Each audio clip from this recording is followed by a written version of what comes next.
Mandala murder episode 7। रिया, जिसका connection case से अब तक क्लियर नहीं था, एक नाइटमेयर से उठती है। सपने में एक औरत दिखाई देती है जो बिल्कुल उसकी तरह दिखती है और वो एक नाम लेती है, यस्त।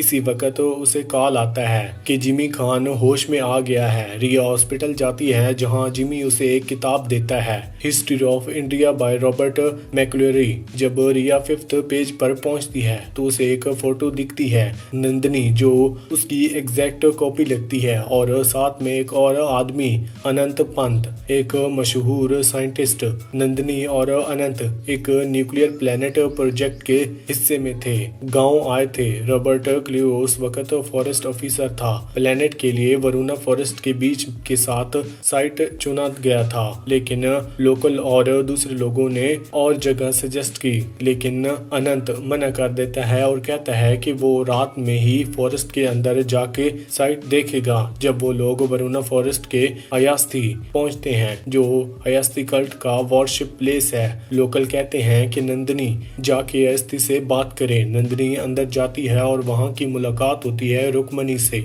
जो अयास्ती की लीडर यानी महामानी है। रुक्मणी उसे बताती है यस तो उनका भगवान अपने चूजन लोगों को चुनता है और एक दिन नंदिनी भी उनमें से होगी। तभी अनंत अंदर आता है, सब कुछ रुक देता है और कहता है कि ये जगह डिस्ट्रॉय कर दी जाएगी। वो नंदिनी को वापस ले जाता है। नंदिनी घर आकर मशीन का एक प्रोटोटाइप डिजाइन करती है और अनंत को मनाने की कोशिश करती है कि उस साइट को बदल दे, पर अनंत मना कर देता है। कुछ ही दिन बाद अयस्ती डिस्ट्रॉय कर दिया जाता है और अयस्तिस सिर्फ गुस्से भरी नजरों से देखते रह जाते हैं। जब नंदिनी वहां से जा रही होती है, रुक्मणी कार के विंडो पे आती है और कहती है इसकी कीमत चुकानी पड़ेगी। उसी रात रुक्मणी नंदिनी के घर आती है अयस्ती के साथ और कहती है तुम्हें चुना गया है। अयस्ती ग्रंथ में लिखा है कि एक औरत मशीन बना रही है जो प्रेग्नेंट है और जिसका पति मर चुका है, वो यस्ट के लिए स्पेशल है। नंदिनी अभी भी कंफ्यूज होती है। तभी न्यूज आता है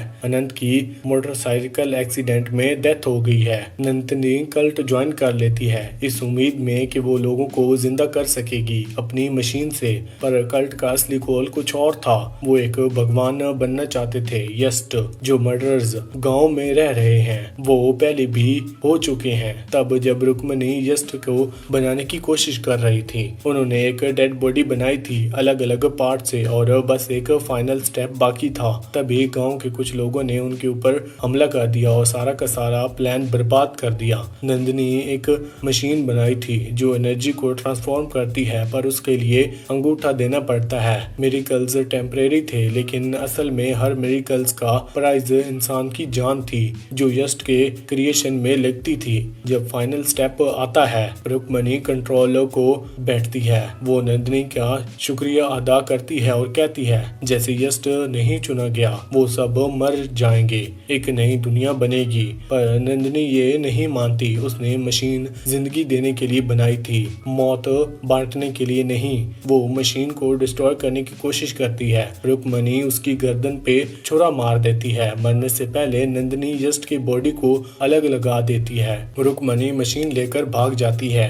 ये वही सीन है जो हमें पहले एपिसोड में दिखाया गया था। नंदिनी का बचा हुआ एंग्लो इंडियन कपल ने अडॉप्ट किया। उस बच्चे के रिया थॉमस पैदा हुई। इसका मतलब ये है कि रिया नंदिनी की डायरेक्ट कनेक्शन है और एंथेसिस की लेगेसी का एक हिस्सा है। अब सवाल ये है, क्या रिया वापस आएगी और नंदिनी को मौत का बदला लेगी? जब नंदिनी अयस्तिस के अंदर जाती है तो रुक्मणी उसे बताती है कि उनका कल्ट दुनिया की नजर में है शैतान माना जाता है, क्योंकि उनकी प्रैक्टिस धर्म से अलग है। अयस्तिस एक जगह जहां एक नए वर्ल्ड की पूजा होती है, एक आइडिया की पूजा। जंगलों के बिछड़े रास्तों या उनके बीच हमेशा से दुनिया भर में विचेस यानी चुड़ैले से जुड़ी होती हैं। विचक्राफ्ट असल में एक अल्टरनेटिव रिलीजन ट्रेडिशन होता है जो नेचर, अर्थ और पुरानी कल्चर रिटाइल को रिस्पेक्ट करता है। अगर शो अयस्ती को वरुणा जंगल का सिंबल बनाता है, उसकी प्योर ब्यूटी और लोकल कल्चर को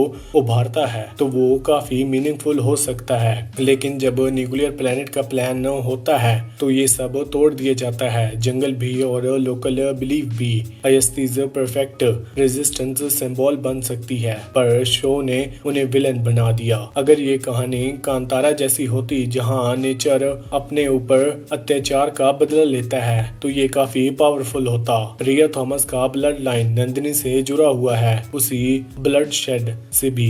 अब वो नंदिनी की तरह यश के क्रिएशन को रोकने वाली बन सकती है। एक सर्कल पे रिपीट हो सकता है। रिया अब उसी शोज में जा रही है जहां कभी नंदिनी थी। इसी के साथ ये एपिसोड यहीं पर खत्म होता है। वीडियो अच्छी लगी हो तो वीडियो को लाइक करके चैनल को सब्सक्राइब लाजमी करना। Thanks for watching.